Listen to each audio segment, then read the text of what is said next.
Glória a Deus. Quantos estão felizes com Jesus? Quantos estão felizes com Jesus? Quantos Jesus está feliz com você? Manteve, né? Manteve. Glória a Deus, glória a Deus. Põe a sua mão em seu coração. Declare mais uma vez esse cântico ao Senhor, que você já colocou as suas vestes brancas. As minhas vestes brancas. Declare isso. Estou só te esperando. Vem, vamos dançar.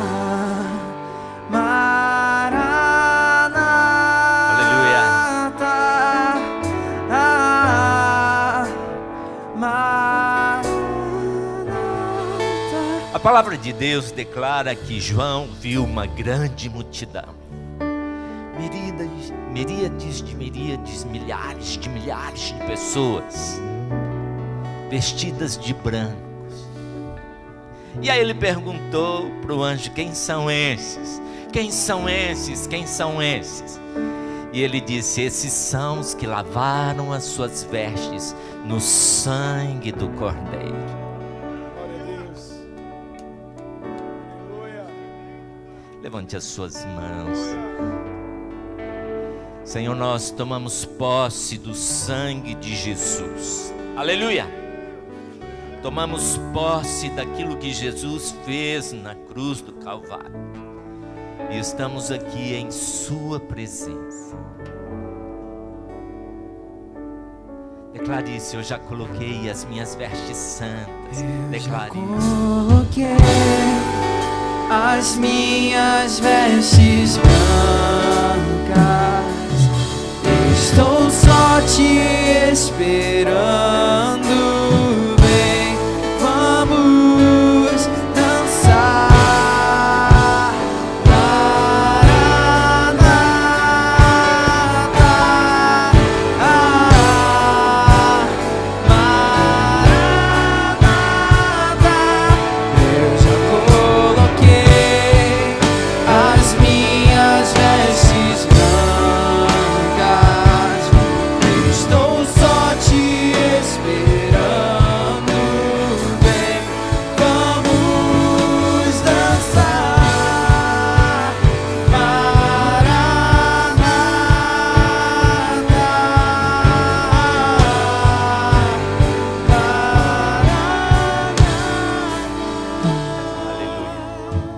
Vieram buscar uma palavra de Deus para a sua vida.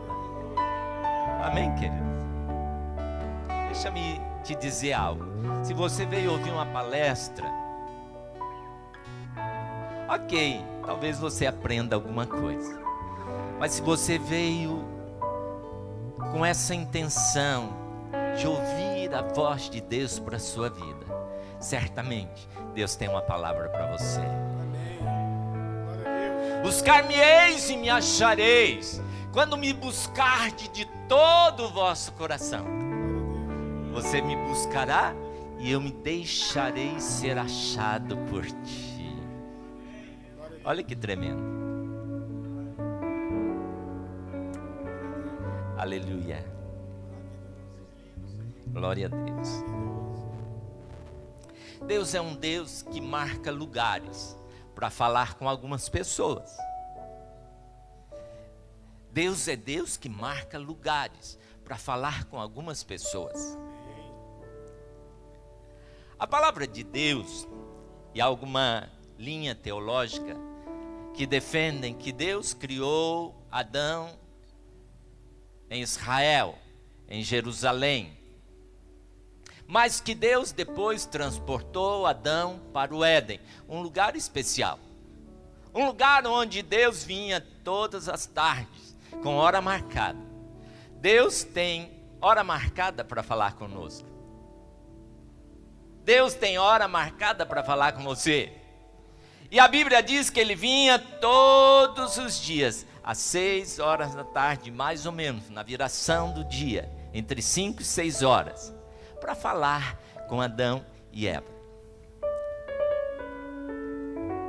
E aí nós perguntamos, de onde foi que Moisés aprendeu sobre a criação? De onde foi que Moisés aprendeu tudo o que ele escreveu no livro de Gênesis sobre a criação?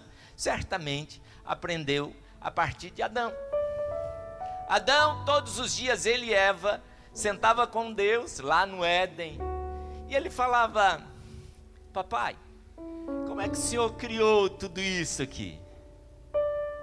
E a alegria de Deus, o prazer de Deus, era contar como Ele criou todas as coisas. Como Ele criou as estrelas de primeira geração, segunda geração, terceira geração. Como Ele criou os grandes mares, os animais, as aves, os animais aquáticos, os animais terrestres, como Ele criou. Eu entendo que Adão e Eva, eles estavam no processo de crescimento.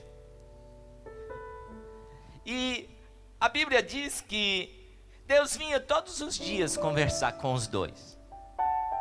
Às vezes Eva chegava para Deus e falava: Deus, Adão é cabeça dura demais. Porque o homem é cabeça dura, né, irmã? Vocês concordam comigo, né?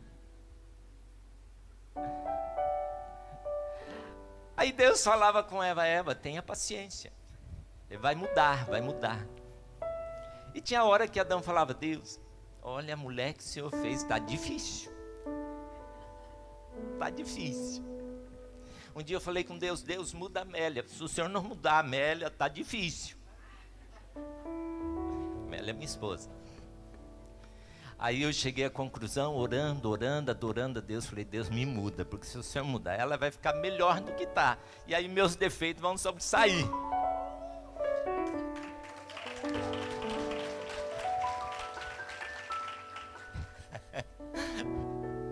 É assim, irmãos, é assim.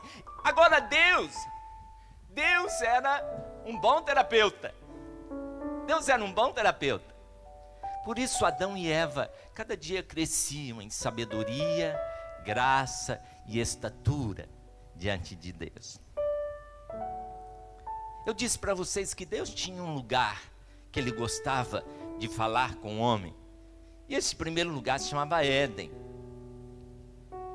Depois a gente vê Deus encontrando com Moisés no Monte Sinai. Não podia encontrar com Moisés em qualquer outro lugar, mas Deus escolheu estar no Monte Sinai, aparecer no Monte Sinai. Depois nós vemos, segundo a história bíblica, segundo a palavra de Deus, Deus escolhendo Belém para ele nascer. Por que ele não escolheu uma outra cidade?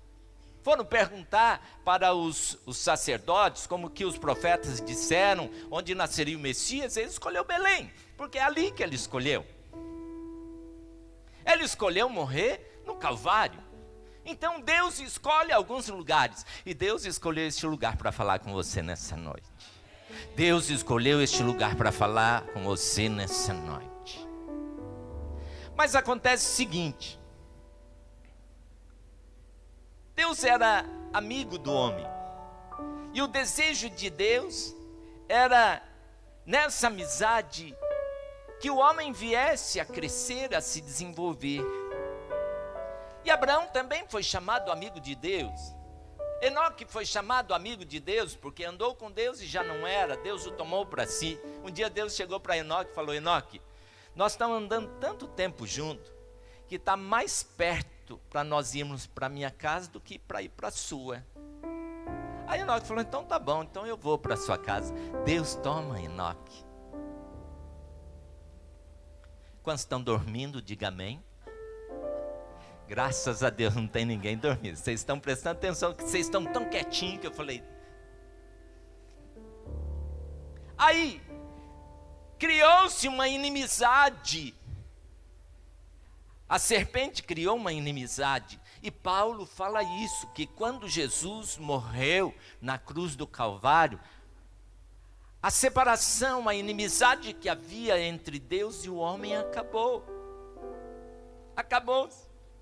Mas quando o homem perde a presença de Deus, o homem deixa de usufruir da presença de Deus, ele não tinha mais com quem abrir seus medos, seus temores, suas dores. O homem perde a presença de Deus. Aí, segundo a história, se você for ver o desenvolvimento humano, o homem tinha ali os seus temores, seus medos. Por exemplo, vinha enchente e levava a sua casa, acabava com a sua plantação. E aí o homem então começou a adorar o Deus da chuva. Vinha o sol e queimava toda a sua plantação, e ele falou: o sol me dá medo, então eu preciso reverenciar e adorar o sol. E começou a adorar e fez um Deus sol. Mais tarde ele descobre o metal e vê que o sol reflete no metal. Ele falou: os deuses refletem através dos metais. Nascem então os ídolos. E aí, com o crescimento dos temores e os medos, eles viram: precisamos consultar os nossos ancestrais, para que eles nos ensinem como vencer, como viver. E aí nasceram-se então os pajés, que invocavam os espíritos dos ancestrais e davam respostas para aquelas pessoas. Os sacerdotes, que invocavam os seus deuses e traziam respostas para aquelas pessoas. E aí chega Moisés. Moisés ouve Deus, Deus fala com ele. Só que algo diferente Deus queria fazer aqui. Deus falou para Moisés: eu estou falando com você, fala com o meu povo. Mas eu quero o seguinte, Moisés, eu quero que você leve esse povo para o monte, e lá eu vou aparecer para este povo, e vou falar com este povo face a face. Mas aquele povo ficou com medo, Não, Moisés, nós temos medo da presença de Deus, porque eles viram os montes pegando fogo, os montes se abalando, tremendo, eles ficaram com medo. Mas não era essa a vontade de Deus, de usar um sacerdote, de usar um profeta, de usar alguém para falar com ele. Deus queria falar com aquele povo face a face. E a Bíblia diz que quando Jesus morre na cruz do Calvário, o véu rasgou de cima a baixo. E agora nós temos a oportunidade de ouvir a voz de Deus falar conosco face a face. E é essa a vontade de Deus. Porque você vem ao culto, porque você vem à igreja, você vem para ouvir a palavra. Mas deixa-me dizer, essa palavra é Deus falando com você face a face. Eu estou aqui assim como você está, dependendo que Deus ministre a nós, que Deus fale aos nossos corações. O pregador, Deus não falou só com ele antes, não. Deus está falando face a face aqui com a gente nessa noite. Quantos podem dizer amém? Amém?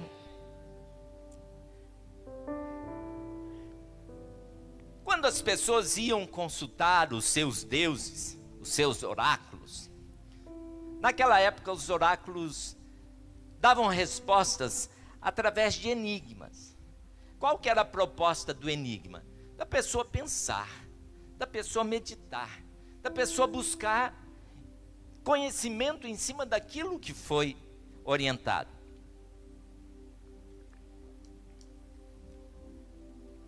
Quanto mais você pensa, quanto mais você busca entendimento na palavra de Deus, mais Deus vai falar com você.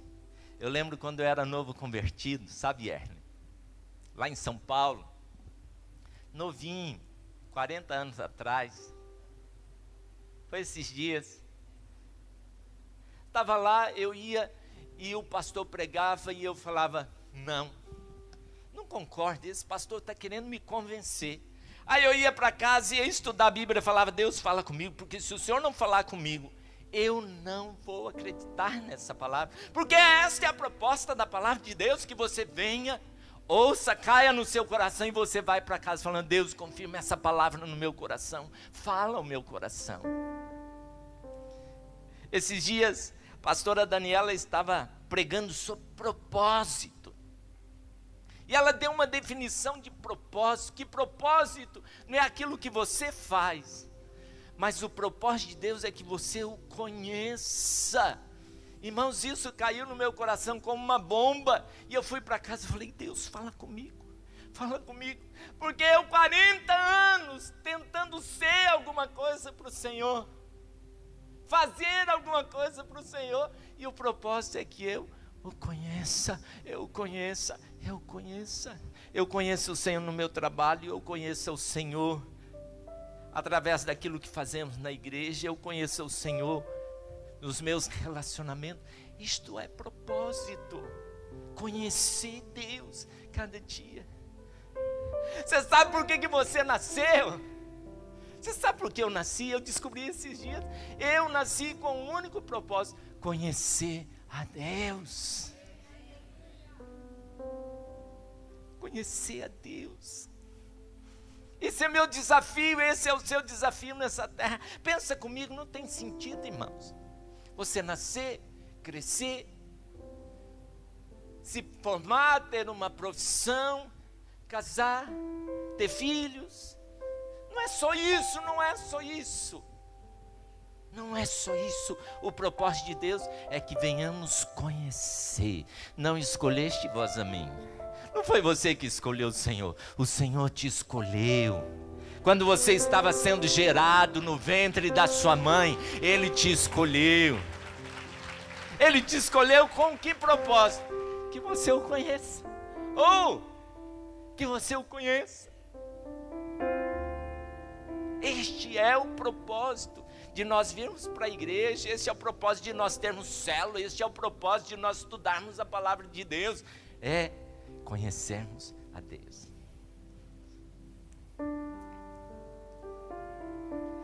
E aí, eles consultavam lá os seus deuses davam para eles enigma. E eu quero compartilhar com você.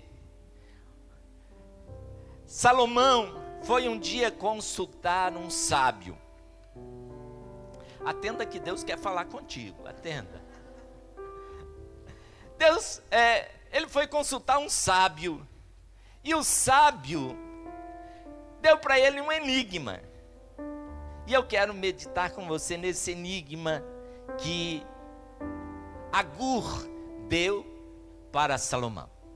Agur foi um sábio na época de Salomão, que influenciou Salomão em sua sabedoria. Quando Salomão vai consultar Agur, ele pergunta para Agur, como ser sábio espiritualmente e como ser sábio na minha vida natural.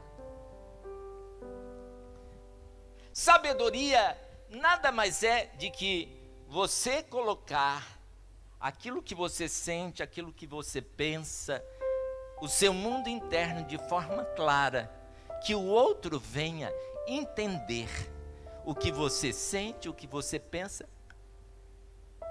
e há uma comunhão naquilo.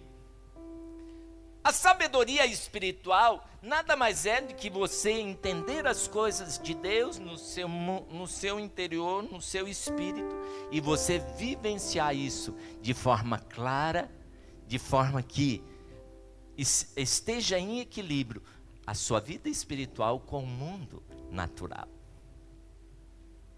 Vamos entender. Salomão, ele vai até Agur e ele fala como ser sábio espiritualmente. Lá no capítulo 30, do verso 18, ele diz o seguinte. Vamos lá.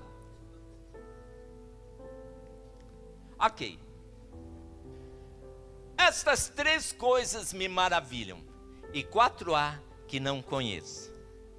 Ele dá aqui o primeiro enigma para Salomão, para que Salomão pensasse, meditasse como ser sábio espiritualmente.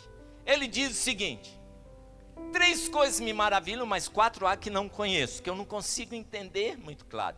O caminho da águia no ar, o caminho da cobra na penha, o caminho do navio no meio do mar, o caminho de um homem com uma donzela. Salomão leva isso para casa e ele começa a pensar como ser sábio espiritualmente. A primeira coisa que ele fala aqui, ele fala o seguinte: o caminho da águia no ar. Você consegue olhar para o céu e ver um caminho de águia, o caminho que a águia traçou? É impossível. Mas o que nos chama a atenção aqui é que o que faz a águia a rainha das aves, o que faz da águia a rainha de todas as aves, é que ela tem uma capacidade de visão sensacional e espetacular. Dizem, não sei como chegaram a essa conclusão, mas dizem que se uma águia pudesse ler, ela leria a longa distância, a quilômetro de distância, facilmente um jornal. Não sei como chegaram a essa conclusão. Mas, falando sobre a capacidade da visão da águia, diz que a águia ela tem uma visão panorâmica completa e ela tem uma visão microscópica das coisas fantásticas. O que isso nos ensina, o que Salomão tem que aprender aqui, é que se você quer sabedoria, você precisa abrir os seus olhos. Abrir os seus olhos. Deixar Deus abrir os seus olhos. Olha o que diz em Efésios capítulo. Cadê o capítulo? Efésios capítulo 1, 18. Tendo iluminado os olhos do vosso entendimento, para que saibais qual seja a esperança da sua vocação, e quais as riquezas da glória da sua herança nos santos. Qual é o propósito de nós entregarmos nossa vida para Jesus? É para que Ele venha abrir os nossos olhos, abrir os olhos do nosso entendimento. Você quer ser uma pessoa sábia espiritualmente? Deixa Deus abrir os seus olhos. Estava lá Jesus, havia ressuscitado, aparece para os seus discípulos. E aí a Bíblia diz que Ele sopra o seu espírito sobre os seus discípulos. E a Bíblia diz que então os olhos deles são abertos. O entendimento deles são abertos para as coisas espirituais. Qual é a proposta da palavra de Deus? Abrir os olhos do nosso coração, abrir os olhos do nosso entendimento, para que possamos ver as coisas espirituais. Estava lá um dia Eliseu em Samaria, e Samaria foi rodeada pelo exército da Síria. E aí, o que aconteceu? O moço chegou na muralha e ficou desesperado e falou: ai meu senhor, o exército do rei da Síria veio aqui, vai nos matar, e agora? O profeta fala: Deus, abre os olhos dele para que veja. Quando o profeta ora por aquele moço, os olhos do moço se abertos e ele vê que o exército de Deus era maior que o exército da Síria, do lado do profeta. Você quer sabedoria espiritual? Peça para Deus abrir os olhos do seu entendimento. O caminho da águia no ar. E aí ele continua dizendo: você quer ser sábio? Aprenda o caminho da cobra na penha, na rocha. Facilmente você andando pela praia, você vê rastros de animais que passaram por ali. Mas quando você anda numa rocha, você não vê rastros. O que isso nos ensina? Que se você edifica a sua vida sobre a palavra de Deus, que é a rocha, você não deixará rastros, marcas. Aquele que ouve a minha palavra e não as pratica, assemelhá-lo-ei ao homem que edificou a sua casa sobre a areia. Veio o vento, veio a tempestade, subiram as águas, deram com ímpeto contra aquela casa, e ela caiu, e grande foi o seu estrago. Mas aquele que ouve a minha palavra e as pratica, assemelhá-lo-ei ao homem que edificou a sua casa sobre a rocha. Veio o vento, subiu a tempestade, veio as águas e deram com ímpeto contra aquela casa, e ela permaneceu inabalável, porque foi construída sobre a rocha. Você quer sabedoria espiritual? Construa a sua casa sobre a rocha, e você não deixará rastros, marcas. Atende que Deus quer falar com você. Aí continua, o caminho do navio no meio do mar. Outra coisa que Agur fala para Salomão: observe o caminho do navio no meio do mar. Você já passou no mar e viu rastros de navio? Não. Por quê? Porque o que traça o caminho do navio, naquela época, o capitão do navio, antes de sair para alto mar, ele traçava o mapa náutico, ou seja, ele direcionava, fazia o caminho do navio através das estrelas. Eles eram direcionados pelas estrelas. Hoje não é diferente. Ainda assim, os navios hoje, os aviões, são direcionados via satélite, pelos céus. O que ele está ensinando aqui? Você quer sabedoria espiritual? Seja direcionado pelos céus. Traça o seu caminho com direção dos céus. Deixa os céus direcionar a sua vida.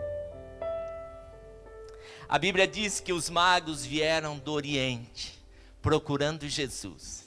E como é que eles chegaram até Jesus? Direcionados pelos céus. Os céus quer direcionar a sua vida. Se você traçar a sua vida com direção dos céus. É isso que fez de Salomão um homem sábio. É isso que fez de Salomão um homem sábio espiritualmente.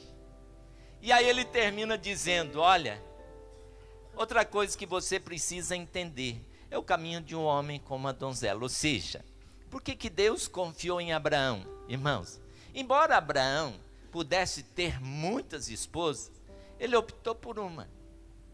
Sara até empurrou uma concubina para ele, mas Abraão optou por uma. Deus falou: poxa, se esse homem é confiável com a sua esposa, eu posso confiar nele. Eu posso confiar. Deus está procurando pessoas em quem ele possa confiar. Deus está procurando pessoas em que ele possa confiar. E é isso que Salomão precisava entender. Você quer ser sábio espiritualmente? Tenha entendimento do céu, visão dos céus. Edifique a sua vida sobre a palavra de Deus. Seja direcionado pelos céus, E deixe Deus confiar em você. Deixe Deus confiar em você. Mas aí não para aí. Eu disse para vocês que sabedoria é um conhecimento interno que eu vou expressar no mundo natural de tal forma que isso haja um equilíbrio entre o espiritual e o natural.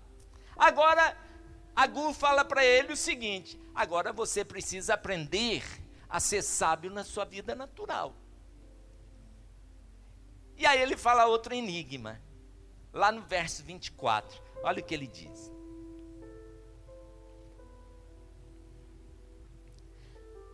Estas 4 coisas são das menores da terra, porém, bem providas de sabedoria. Ele fala o seguinte: a formiga não são um povo forte. Todavia, no verão, preparam a sua comida.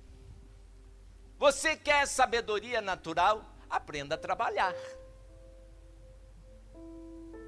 Vai ter com a formiga, preguiçoso.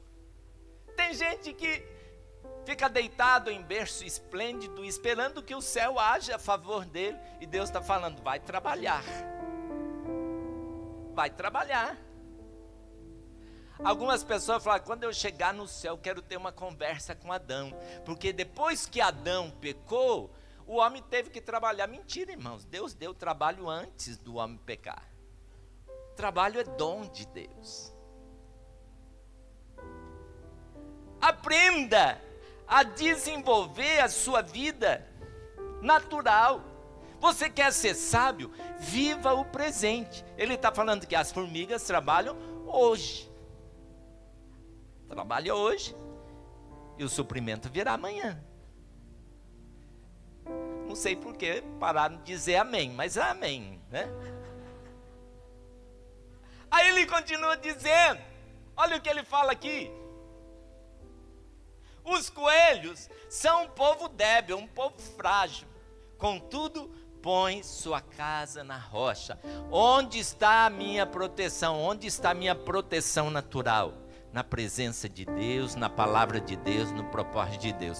Se você constrói, se você trabalha, se você edifica a sua vida profissional em cima da palavra de Deus, que é isso? A sabedoria de Deus, o poder de Deus vai manifestar-se na sua vida natural também.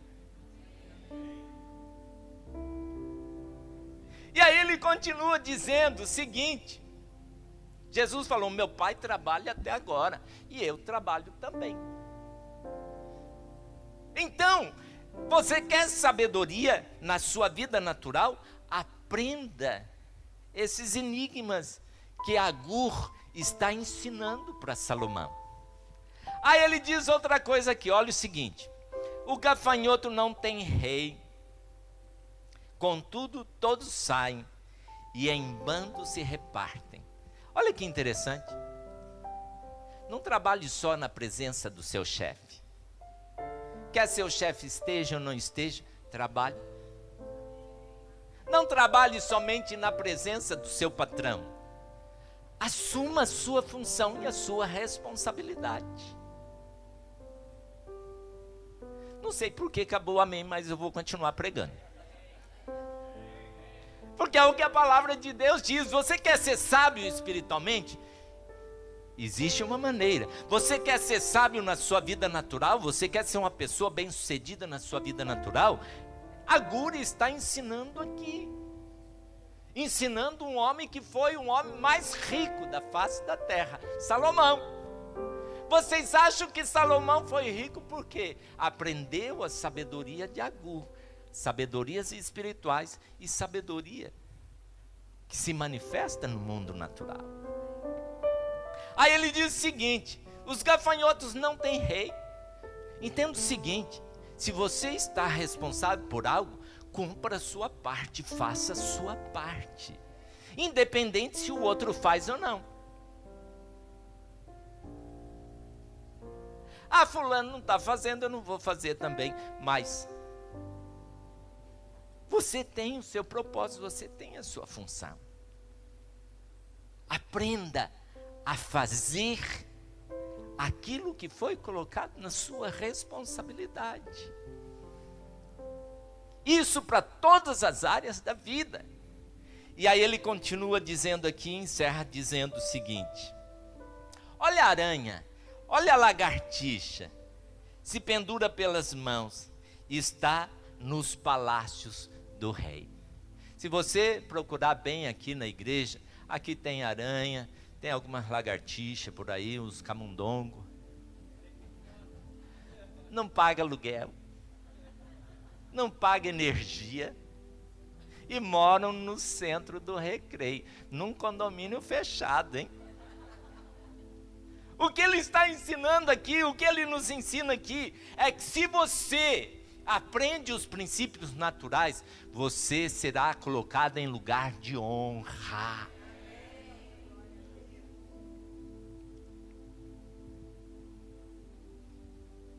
trabalhe, busque proteção na palavra de Deus, nos princípios da palavra de Deus.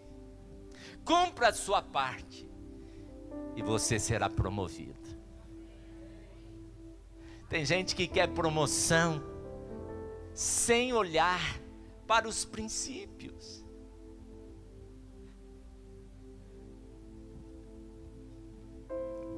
Olha, eu queria ter dado uma palavra diferente, mas foi essa palavra que Deus colocou no nosso coração. Deus quer que você aprenda a olhar para o alto, mas para olhar para o alto, você precisa receber sabedoria espiritual e sabedoria para viver a sua vida no mundo natural. E então você será bem-sucedido. Fique em pé no seu lugar. Fique em pé no seu lugar. Põe a mão em seu coração.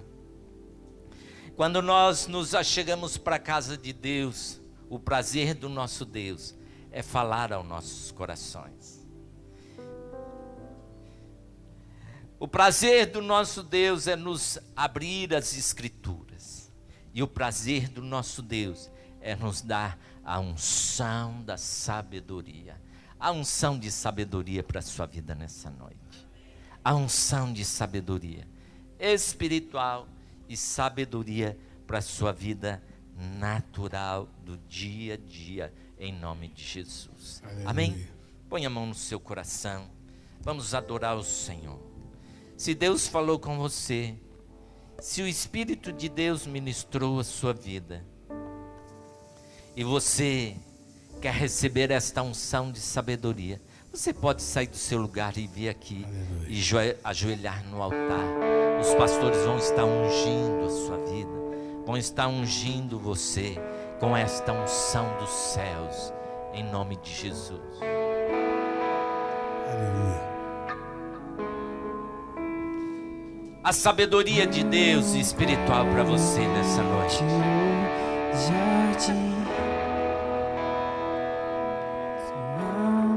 A sabedoria para a sua vida natural nessa noite. Aleluia. Se eu vendesse tudo que tenho, em troca diga isso para o Senhor. Deus, me unja com sabedoria dos céus. Me unja com sabedoria espiritual, com sabedoria. Ó Deus, sabedoria, sabedoria. Aleluia. E nem se merece um amor, se ganha. Quero pedir aos pastores, aos diáconos, nos ajude a ungir as pessoas que estão aqui. A ungir, ore, ore, ore, ore. Oh, aleluia. Eu quero conhecer Jesus. Eu quero conhecer Jesus. Ser achado nele. Eu quero conhecer Espírito de sabedoria e de revelação de Deus sobre a sua vida. Meu orgulho me tirou do jardim. Aleluia. Espírito de sabedoria e revelação sobre a sua vida. Colocou o jardim em mim. Aleluia. E se eu vendesse tudo que tenho, em troca do amor eu falharia. Oh Espírito, Espírito, Espírito. Pois o amor não se compra e nem se merece. O amor oh Espírito de Deus se ganha, de graça o recebe. E eu quero conhecer Jesus. Declare isso. E ser achado nele. Eu quero conhecer Jesus. Oh Espírito. E ser achado nele. Eu quero conhecer Jesus. E ser achado nele. Eu quero conhecer Jesus. E o meu amado é o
suas mãos. Deixa o Espírito de Deus vir sobre sua vida nessa noite. Deixa o Espírito de Deus tocar sua vida nessa noite. Espírito de sabedoria e de revelação sobre sua vida.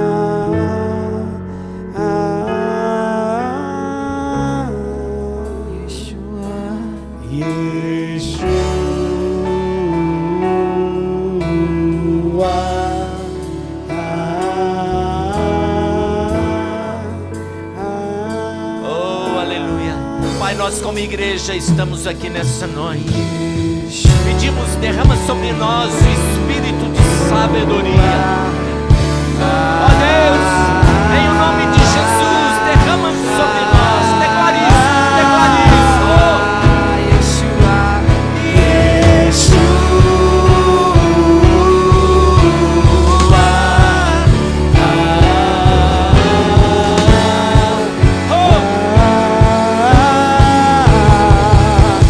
Meu amado é o mais belo entre milhares e milhares. Meu amado é o mais belo entre milhares e milhares. A Bíblia diz que o Senhor Jesus é sabedoria de Deus. O que isso significa? Que tudo aquilo que é espiritual, tudo aquilo que é do mundo espiritual, do poder de Deus, unção de Deus, Jesus revela isso no natural. Jesus une isso no natural, o espiritual com o natural. E é isso que Deus quer derramar sobre você nessa noite. Espírito de sabedoria, para que as coisas espirituais na sua vida se manifestem na sua vida natural.